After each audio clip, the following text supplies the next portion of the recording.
When the UIL released their 2014 realignment on February 3rd, Cibolo Steele was placed in District 25-6A, while Northside Brennan moved up to Class 6A into District 27-6A, meaning if the two teams won their districts, they would meet up in an epic second-round playoff matchup.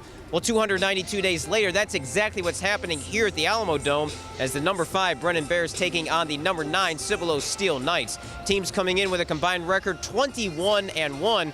The winner of this game expected to go to Houston, win a semifinal matchup, and maybe go to Arlington and win it all. But before either team could make plans for Arlington or Houston, they had to win a second-round matchup here at the Alamodome. Let's check out the highlights. Roughly 15,000 fans filled the dome as two of San Antonio's top teams took the field. Right as the game was about to kick off, heavy rains and lightning hit the area, prompting flash flood warnings to pop up on cell phones throughout the dome. Cities thought about the future back then meant the game kicked off as scheduled. National Weather Service worried about heavy rains, coaches likely worried about heavy point scoring, and it didn't take long for the scoring to begin.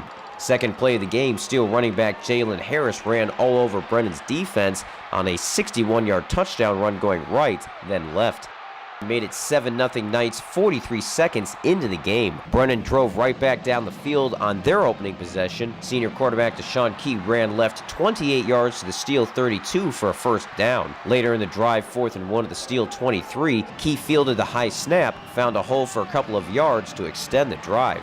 2 plays later, he ran left 21 yards into the UTSA end zone, shushing the crowd.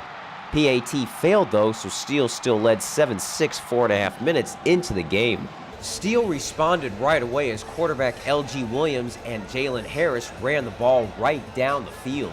Williams ran 18 yards to the Brennan 11. Harris, who had a touchdown run called back on the drive by penalty already, made this one count. He ran left, broke a tackle, ran the other way, got a block by Williams, made defensive back Jalen Collier miss, and dove for the pylon, though replay showed he clearly stepped out of bounds before the ball hit the pylon. No instant replay in high school football, so the touchdown stood as a 15-yard run and a 14-6 Steele lead after one. For the half, he had 3 rushes and 4 receptions for 160 combined yards and 2 touchdowns.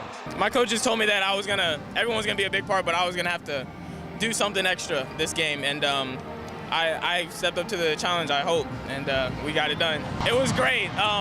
Coach told us all week not to think about the hype, but when you get in here, it's crazy. Jalen Harris, he made some big-time explosive plays. You know, he was huge. We're going to need him to keep making those plays down the stretch.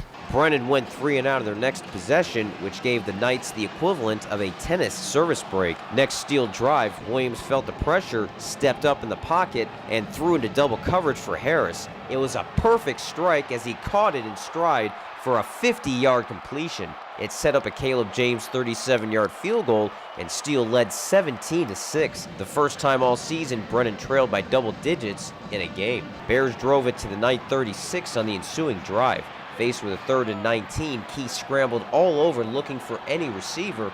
Couldn't find anyone. Pass incomplete, but a penalty flag thrown on Steele for a face mask in the secondary and an automatic first down. He eventually turned the penalty into a 5-yard touchdown run. After missing the PAT earlier, Coach Stephen Bazor went for 2 to get back on schedule. Modified swinging gait nearly worked as Key had Steele fooled, but he lost his footing and went down just short of the goal line. The failed conversion attempt left the score at 17-12. Brennan had a chance to get their first defensive stop of the game on the next Steele drive, but they converted a 3rd and 5 at their own 47 as Williams found Harris for 10 yards. 2 plays later, Steele faced another 3rd down. Brennan defense with a chance to get off the field again, but Williams passed to Anthony Wesley for 13 yards and another first down. Williams finished the drive off with a 2-yard touchdown run, 24-12 Steele at the playoff required halftime break. Steele scored on all 4 possessions in the half. They used their defense in the second half to suffocate the Bears. We knew it was going to be a challenge either way, run or pass, and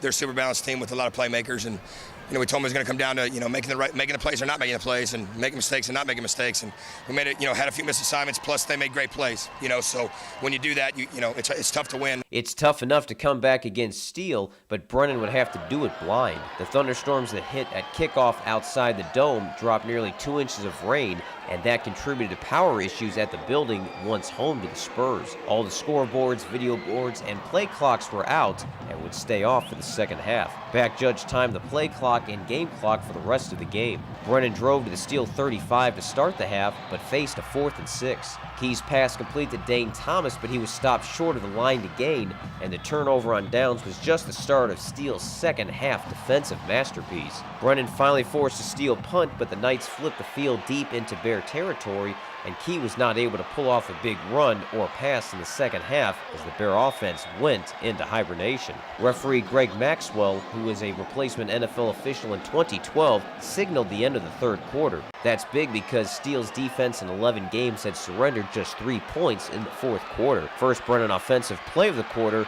and Key was intercepted by Anthony Johnson near midfield to quickly end another Bear drive. I saw the ball going up, and it's kind of hard to see with these lights, but I just trust in my hands and go up for the ball. We just believe in what we can do. We just do what we do. We play hard and the best of our abilities, and we get it done.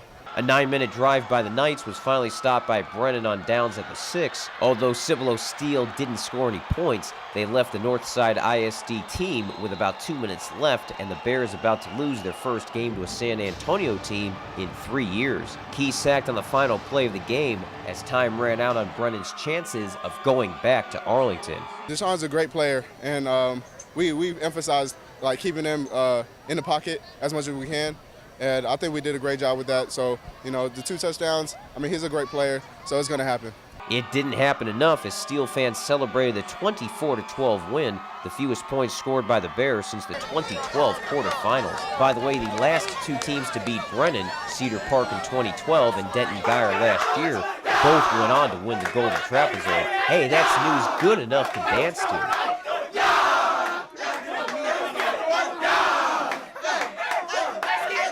Outstanding crowd, man. It was great energy. It's awfully loud down in here. I can't imagine this place packed and going. I don't know how you hear anything, but it was a great atmosphere and a great win for the Steele Knights. In the senior class, they've never lost a regular season game, which is pretty cool. Even when they were freshmen, they went 10-0, and then as sophomores on varsity, juniors and seniors, they've never lost a regular season game. We've only lost in the playoffs, and usually we lose to the state champions, so maybe that's a good thing for Steele.